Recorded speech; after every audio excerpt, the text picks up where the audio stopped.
واہ، ہمارا تحفہ تو قبول نہیں کیا جبکہ دوسروں کا لے رہی ہو۔ میں نے فوراً جواب دیا، یہ دوسرے نہیں، یہ تو ہمارے اپنے ہیں۔ میرا جواب سن کر یاسر خاموش ہو گیا۔ اس کے بعد یاسر نے مجھ سے بات کرنا چھوڑ دیا۔ البتہ جب بھی کسی کام سے میں اس کے نزدیک سے گزرتی تو اس کی نظریں میرا پیچھا کرتی رہتی۔ میں سمجھ گئی تھی کہ وہ مجھے پسند کرنے لگا ہے۔ اگر ساجد میری زندگی میں نہ آیا ہوتا تو شاید میں یاسر کا ہاتھ تھام لیتی۔ وقت تیزی سے گزرتا گیا۔ ایک دن تایا اور تائی میری شادی کی تاریخ لینے آ گئے۔ امی نے خوشی خوشی تاریخ دے دی۔ جب یاسر کو اس بارے میں پتہ چلا تو اس کی حالت غیر ہو گئی۔ ایک دن موقع پا کر اس نے مجھ سے اپنی محبت کا اظہار کیا، مگر میں نے صاف کہہ دیا کہ ساجد میرا منگیتر ہے اور اب وہی میرا سب کچھ ہے۔ ہم دونوں ایک دوسرے کو دل و جان سے چاہتے ہیں۔ میرا جواب سن کر یاسر کی آنکھوں سے آنسو بہنے لگے۔ میں نے کہا، روتے کیوں ہو؟ تمہیں کوئی اور مل جائے گی۔ وہ بولا، اور کوئی نہیں چاہوں گا۔ اگر تم مجھے نہ ملی تو دعا کرتا رہوں گا۔ میں نے پوچھا، کیا دعا کرتے رہو گے؟ اس نے جواب دیا، یہی کہ تم مجھے مل جاؤ۔ خدا کرے تمہاری شادی ساجد سے نہ ہو، اور اگر ہو بھی جائے تو تم اس سے نہ ملو، مجھے مل جاؤ۔ میں نے کہا، کیسی عجیب و غریب دعا ہے تمہاری جو سمجھ میں نہ آئے کہ ایسی دعائیں بھی قبول ہوتی ہیں۔ یہ کہہ کر میں نے اس کی طرف سے منہ پھیر لیا۔ اس کے بعد پتہ نہیں کیا ہوا، بس اتنا معلوم ہے کہ یاسر بیمار رہنے لگا۔ اس کی صحت روز بروز گرتی جا رہی تھی۔ بھابی کے اصرار پر وہ لاہور چیک اپ کرانے چلا گیا اور ادھر میری شادی کی تاریخ نزدیک آ گئی۔ مجھے دیر سے اٹھنے کی عادت نہیں تھی، مگر اس روز امی بہت سویرے مجھے اٹھانے آ گئی اور کہا، اٹھو، ہاتھ منہ دھو لو، بیوٹی پارلر جانا ہے، ہماری تائی اماں نے کہلوایا ہے۔ میں نے ہاتھ منہ دھویا، ناشتہ کیا اور پھر ساجد کی بہنیں مجھے لینے آ گئی۔ وہ مجھے اپنی گاڑی میں بیوٹی پارلر لے گئی۔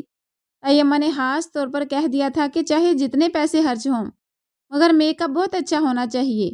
میری بہو ایسی دلہن بنے کہ زمانہ دیکھے۔ میک اپ ہوا اور اسی جوڑا پہنا دیا گیا۔ سہیلیوں کا ہجوم تھا۔ مجھے محسوس کمرے میں بٹھا دیا گیا۔ سہیلیاں طرح طرح کے مذاق کر رہی تھی۔ 2 بج چکے تھے، برات آنے والی تھی۔ ڈھولک کی تاپ اور سہیلیوں کے گانے مجھے تصوراتی دنیا میں گم کر رہے تھے۔ دوپٹہ تو پہلے ہی چہرے پر تھا۔ آنکھیں بند کیے میں مستقبل کے خواب دیکھ رہی تھی۔ 4 بج چکے تھے اور برات کے آنے کا شدت سے انتظار تھا۔ گھر کا ہر فرد بے چین اور بے قرار تھا۔ اچانک ٹیلی فون کی گھنٹی بجی۔ میرے بھائی زاہد نے ریسیور اٹھایا۔ دوسری طرف تایا ابو بول رہے تھے کہ دلہا کی گاڑی کا راستے میں ایکسیڈنٹ ہو گیا ہے، اسے فوراً ہسپتال لے جایا گیا ہے۔ پل سے جب گاڑی موڑ کاٹ رہی تھی تو کسی نے پہلو سے ٹکر مار دی۔ یہ سن کر معلوم ہوا کہ ساجد کو ہسپتال میں داخل کر دیا گیا ہے اور شادی ملتوی ہو گئی ہے۔ میں جو کہ توں بیٹھی رہ گئی۔ ادھر ہسپتال میں جب ساجد کو ہوش آیا تو اس نے اپنے والد کو بلایا۔ پہلا سوال یہی کیا کہ یہاں سے سسرال والوں کا گھر کتنی دور ہے؟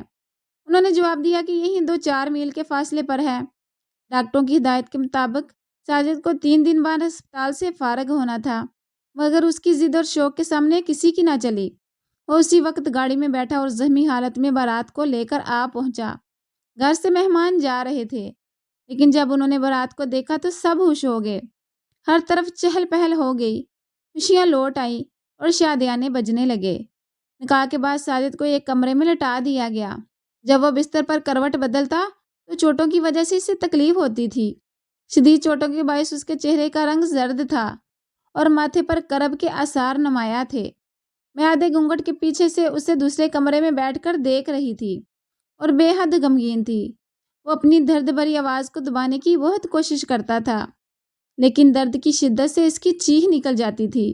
میں عروسی جوڑے میں عجیب پریشانی کا سامنا کر رہی تھی کہ اچانک امی آئی اور میرا بازو پکڑ کر آہستہ آہستہ ساجد کے کمرے میں لے گئی۔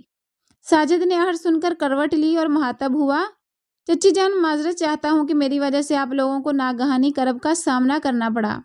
یہ تاخیر قدرت کی طرف سے تھی، میری طرف سے نہیں۔ فرح سے خاص طور پر معذرت خواہ ہوں کہ اس سے بھی غم اور دکھ کا سامنا کرنا پڑا۔ امی ساجد کو دعائیں دیتی ہوئی کمرے سے باہر چلی گئی۔ میں نے ساجد کو سہارا دیا تو وہ تکیے کے سہارے بیٹھ گیا اور سامنے میز پر رکھے بریف کیس کی طرف اشارہ کیا۔ میں نے بریف کیس اٹھا کر اس کے سامنے رکھا۔ اس نے سونے کی انگوٹھی نکالی اور میرا ہاتھ تھامتے ہوئے انگوٹھی میری انگلی میں پہنا دی۔